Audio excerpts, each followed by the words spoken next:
Hello again guys, welcome back to my channel. Today we're going to study the introduction to computers. So first is we define a computer. So a computer is an electronic device that stores, processes, and retrieves data. Electronic device. So there's a difference between an electronic device and electrical device, so you just check this link out. And then one example of a computer is your smartphone. You may use your smartphone to take some selfies. So for example, your input will be your face, and then you can click the capture the photo. It will process the image, so the image should look like your face. It shouldn't be different.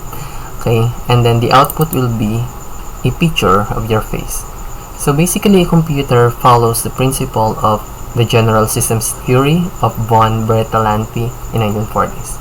So remember, when the term information processing cycle is mentioned, it simply means input, process, and output, nothing else.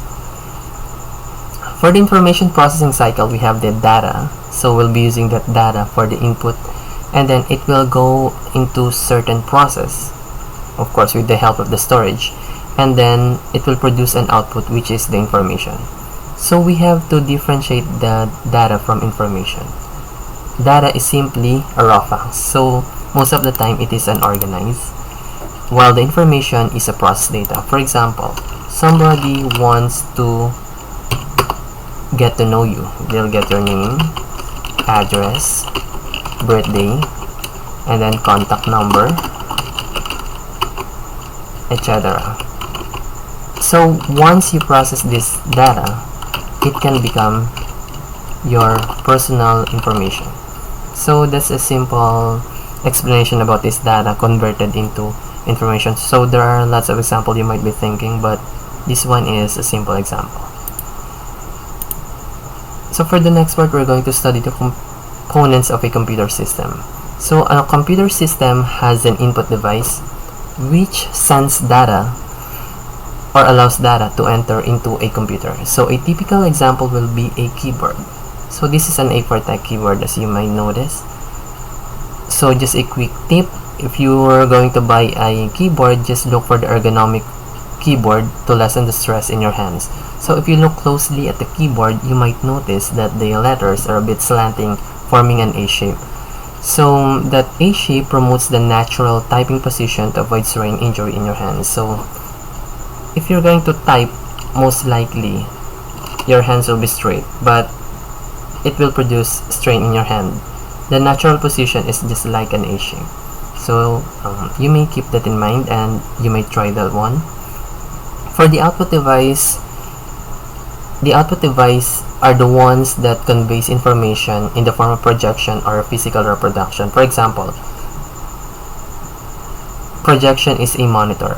So once you type a letter or a word into the input device, which is a keyboard, the data will be sent to the computer, and it will be displayed using an output device like the monitor.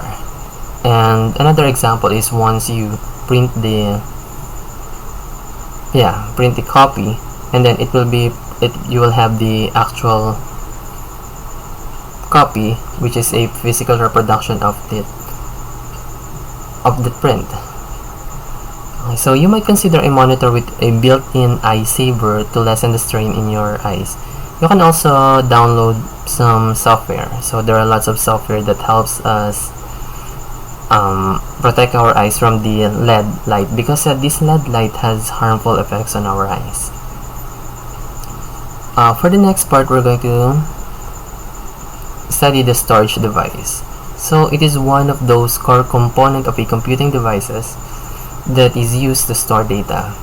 It records, which is write, and then retrieves, which is read, data from storage devices. We have primary and secondary type of storage, but for now our example is a secondary type, which is a solid state drive. Prior to the production of SSD, we're really using an HDD, so that's a hard disk drive. But the problem with that hard disk drive, it's a bit big, and then sometimes it gets some error, and then it's slow. The hard disk drive is the slowest part in our computer system. That's the reason why this SSD came out. So it's around 4 to 5 times faster than a regular HDD. So for deeper understanding and better comparison, just visit the site below. Okay, for the next part, we're going to study the components, the system unit. So a system unit is basically a case that contains the other parts of a computer. For example, we have this here, the power supply, the chip. So the chip is the PC or CPU. So you shouldn't get that mistake that a PC is the whole one. This is a set, this is a system unit. Okay, and then we have the video card, modem card, sound card, Lesson CD, hard drive, motherboard, power cord, ribbon, and then extra case. So we're just going to study those concepts later. And then for the last part of the components of a computer system, we have this communication device. So it is a hardware that is capable of transmitting and receiving data. So the picture above here is a network interface card, which is used to connect your computer to a network. So for now, we're just going to stop here and we'll continue our next lesson. Thank you for watching, guys.